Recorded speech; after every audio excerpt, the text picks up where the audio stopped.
Aluva pump കവലയ്ക്ക് സമീപമുള്ള ഒരു സ്വകാര്യ ലോഡ്ജിൽ ഇന്നലെ അർദ്ധരാത്രിയോടുകൂടിയാണ് സംഭവമുണ്ടായത്. ആലുവ റെയിൽവേ സ്റ്റേഷന് സമീപമുള്ള ഒരു സ്വകാര്യ ലോഡ്ജിലായിരുന്നു സംഭവം.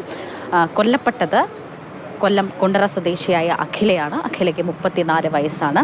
കൊലപ്പെടുത്തിയത് നേരിമംഗലം സ്വദേശിയായ ബിനുവാണ്. ബിനുവിന് 37 വയസ്സായിരുന്നു. വാഴക്കുളത്ത് ഒരു ഹോസ്റ്റലിലെ വാർഡനായിരുന്നു അഖില. ബിനു ഡ്രൈവറായിരുന്നു. ഇവർ നേരത്തെ ജോലി സ്ഥലത്ത് വെച്ചുണ്ടായ ഒരു പരിചയമാണ് ഇവരുടെ ഈ അടുപ്പത്തിലേക്ക് നയിച്ചത് എന്നാണ് നമുക്ക് ലഭ്യമാകുന്ന വിവരം. ഇവർ എപ്പോഴും ഇവിടെ എത്താറുള്ള ഒരു ലോഡ്ജായിരുന്നു ഇത്. അതുകൊണ്ട് തന്നെ ഇന്നലെ യാതൊരുവിധ സംശയവും തോന്നിയിരുന്നില്ല എന്നാണ് ജീവനക്കാർ പറയുന്നത്.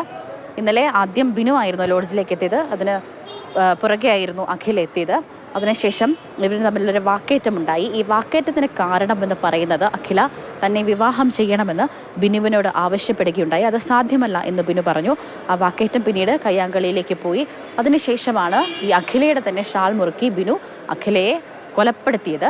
ഈ കൊലപാതകത്തിന് ശേഷം ബിനു തൻ്റെ സുഹൃത്തുക്കളെ വീഡിയോ കോൾ ചെയ്ത് കാണിക്കുകയുണ്ടായി. അഖിലയുടെ മൃതശരീരം കാണിച്ചു. അതോടൊപ്പം തന്നെ താൻ ഇത്തരത്തിൽ അഖിലയെ കൊലപ്പെടുത്തി എന്ന് ബിനു പറയുകയുമുണ്ടായി. ഈ സുഹൃത്തുക്കളിൽ ഒരാളാണ് ആലുവ പോലീസിനെ വിവരം അറിയിച്ചത്. അർദ്ധരാത്രിയോടുകൂടി തന്നെ ആലുവ പോലീസ് ഈ ലോഡ്ജിലെത്തി മറ്റു പരിശോധനകളൊക്കെ നടത്തി ബിനുവിനെ കസ്റ്റഡിയിലെടുത്തിട്ടുണ്ട്. ബിനുവിനെ നിലവിൽ ചോദ്യം ചെയ്ത് വരികയാണ്. ഇന്നലെ അമിതമായി താൻ മദ്യപിച്ചിരുന്നു എന്ന് ബിനു പോലീസിനോട് സമ്മതിക്കുകയുമുണ്ടായി. ഇനി മറ്റെന്തെങ്കിലും കാരണം, കൊലപാതകത്തിലേക്ക് നയിക്കാൻ മറ്റെന്തെങ്കിലും കാരണമുണ്ടോ എന്ന വിവരമൊക്കെ തന്നെയും അന്വേഷിച്ച് വരികയാണ്. ക്യാമറമാൻ വിജേഷ് ബുധവാശ്ശേരിക്കൊപ്പം സ്നേഹമോൾ നൈനാൻ, മാതൃഭൂമി ന്യൂസ്, കൊച്ചി.